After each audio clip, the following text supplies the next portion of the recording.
Assam art and cultural অৰ্গেনাইজেশ্যনৰ তত্বাৱধানত Ayushman yoga wellness academy গোৰেশ্বৰৰ উদ্যোগত গোৰেশ্বৰত talent charge yoga প্ৰতিযোগিতা সম্পন্ন।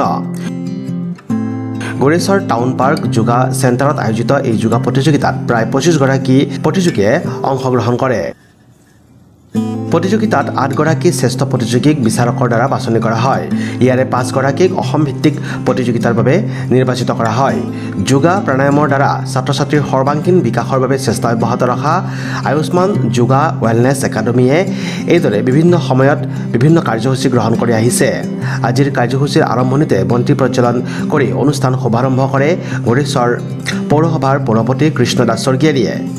প্ৰতিযোগিতাত বিচাৰক হিচাপে উপস্থিত আছিল মঙলদৈৰ যোগা প্ৰশিক্ষক ডক্টৰ প্ৰহ্লাদ দাস। প্ৰতিযোগিতাৰ অন্তত বঁটা বিতৰণিৰ কাৰ্যসূচীত উপস্থিত থাকে NRDS মহাবিদ্যালয় গোৰেশ্বৰৰ সঞ্চালক দেৰহাছাদ নাৰ্জাৰীয়ে।